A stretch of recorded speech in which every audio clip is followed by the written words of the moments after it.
So friends, बिना किसी देरी के शुरू करते हैं आज के अपनी इस बेहतरीन वीडियो को। अगर आप भी मूवीज़ के सबटाइटल की मदद से अपनी इंग्लिश को इम्प्रूव करना चाहते हो तो इस वीडियो को एंड तक ज़रूर देखना। सो फ्रेंड्स, यहाँ पर ही किससे बता रही है कि कल जब मैं किसी काम से शहर से बाहर जा रही थी, इसे इंग्लिश में हम कहेंगे yesterday when I was heading out of the city for some work. Yesterday when I was heading out of the city for some work. कल जब मैं किसी काम से शहर से बाहर जा रही थी। अगर आप हेडिंग का यूज़ नहीं करना चाहते तो आप यहाँ पे गोइंग का यूज़ कर सकते हो। Yesterday when I was going out of the city for some work, यानी कल जब मैं किसी काम से शहर से बाहर जा रही थी, मुझे एहसास हुआ कि मैंने अपना पर्स घर पर ही छोड़ दिया और मुझे वापस लौटना पड़ा। यानी आधे रास्ते में चली गई थी। कह रही है कि जब मैं आधे रास्ते में पहुंच गई, आई रियलाइज्ड, मुझे एहसास हुआ, आई रियलाइज्ड, मुझे एहसास हुआ, I had left my purse at home, कि मैंने अपना पर्स घर पर ही छोड़ दिया। And I had to turn back, और मुझे वापस लौटना पड़ा। I realized I had left my purse at home and I had to turn back. मुझे एहसास हुआ कि मैंने अपना पर्स घर पर छोड़ दिया, इसलिए मुझे लौटना पड़ा। मेरे पर्स में पैसे और कार्ड दोनों रखे थे, इसलिए पर्स का लाना बहुत ज़्यादा ज़रूरी था। बता रही है कि I had both money and cards in my purse, so bringing the purse was very necessary. तो यहाँ पर ये बता रही है कि मेरे पर्स में दोनों चीज़ थी, कार्ड और पैसे। इसे हम इंग्लिश में इतने अच्छे तरीके से बोल रहे हैं। सबसे पहले हम बोलेंगे I had both money and cards in my purse, यानी दोनों चीज़ मेरे पर्स में थी। I had both money and cards in my purse, so bringing the purse was very necessary. तो जो पर्स लाना वो बहुत ज़्यादा ज़रूरी हो गया था, क्योंकि पर्स में पैसे और कार्ड दोनों थे। इसको कुछ इस तरीके से भी बोला जा सकता है। हम इसे ऐसे कह सकते हैं कि because my purse content money and cards it was crucial to bringing it along. कह रही कि क्योंकि मेरे पर्स में क्या चीज़ कंटेंट थी, क्या चीज़ रखी थी, मनी एंड कार्ड, कार्ड भी और पैसे भी मेरे पर्स में रखे थे। Because my purse content money and cards it was crucial to bring it along. तो इसे साथ में लाना बहुत ज़्यादा ज़रूरी था। मुझे खुद पर गुस्सा आ रहा था कि मैं इतनी ज़रूरी चीज़ घर पर कैसे भूल सकती हूँ। कह रही कि I was getting angry at my self for how I could forget such an important thing at home. कह रही कि I was getting angry at my self, मुझे खुद पर गुस्सा आ रहा था, for how I could forget such an important thing at home, कि कैसे मैं इतनी ज़रूरी चीज़ घर पर भूल सकती हूँ। मुझे यकीन नहीं हो रहा था कि मैं इतनी ज़रूरी चीज़ घर पर भूल गई थी। कह रही कि I couldn't believe I had forgotten such an important things at home. I couldn't believe I had forgotten such an important thing at home, यानी मुझे यकीन नहीं हो रहा था कि मैं इतनी ज़रूरी चीज़ घर पर भूल गई थी।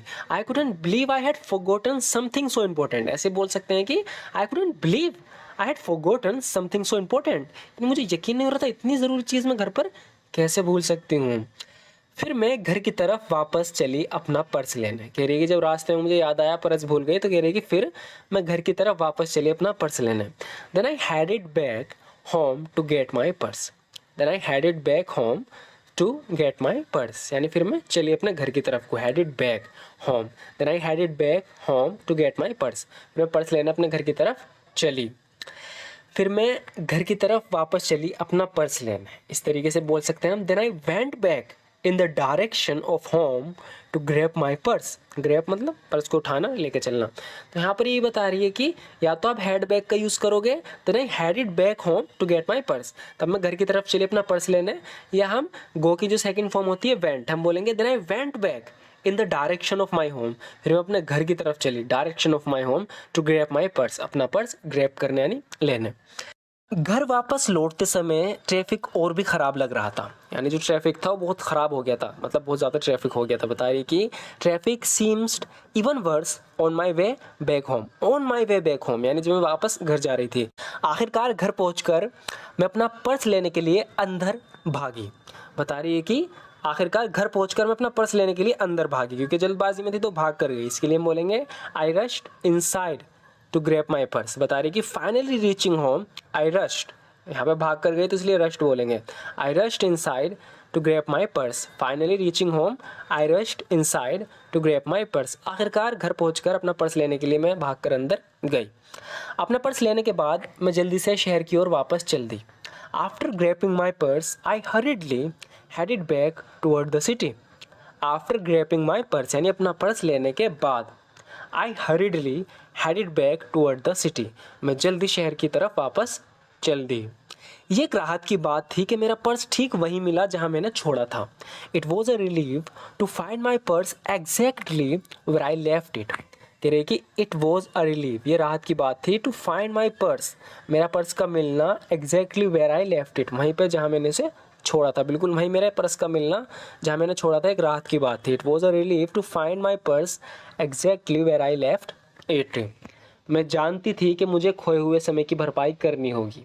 इसका काफ़ी समय बर्बाद हो गया था, बीच रास्ते में याद आया पर्स भूल गई, तो कह रही है कि मेरा समय बर्बाद हो गया था, तो अब मैं जानती थी कि मुझे अपने खोए हुए समय की भरपाई करनी होगी, यानी मुझे जल्दी जल्दी जाना होगा। I knew I had to make up for the lost time. I knew I had to make up for the lost time, तो यहाँ पर मेकअप है भरपाई करने के लिए। I knew I had to make up for the lost time, मैं जानती थी कि मुझे खोए हुए समय की भरपाई करनी होगी।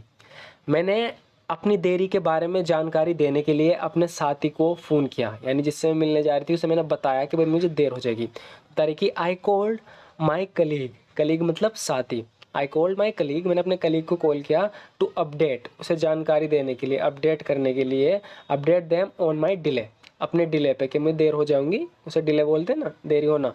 तो कह रही है कि I called my colleague to update them on my delay, मैंने अपनी देरी के बारे में जानकारी देने के लिए अपने साथियों को फ़ोन किया। I called my colleague to update them on my delay.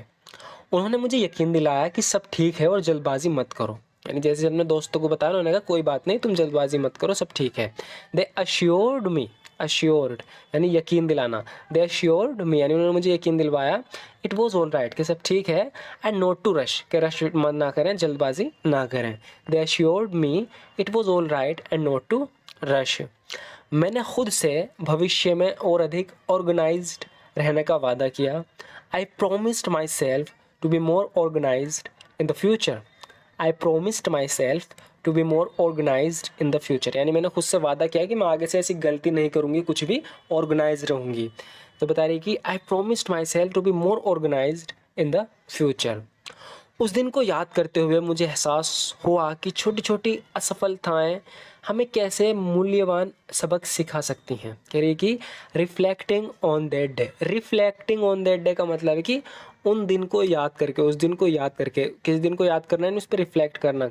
हम बैठ के किसी कल के दिन के बारे में अगर सोच रहे हैं तो हम बोलेंगे रिफ्लेक्टिंग ऑन द डे, यानी उस दिन को याद करके आई रियलाइज्ड, मुझे एहसास होता है, हाउ स्मॉल सेटबैक्स, कि कैसे छोटे छोटे सेटबैक्स यानी असफलताएं can teach us valuable lessons, हमें कितने वैल्यूबल लेसन सिखा सकते हैं। सो फ्रेंड्स, आज की वीडियो में बस इतना ही। आपको ये वीडियो कैसी लगी ज़रूर बताना, वीडियो अच्छी लगी तो लाइक ज़रूर कर देना, and thank you so much for watching this video friends.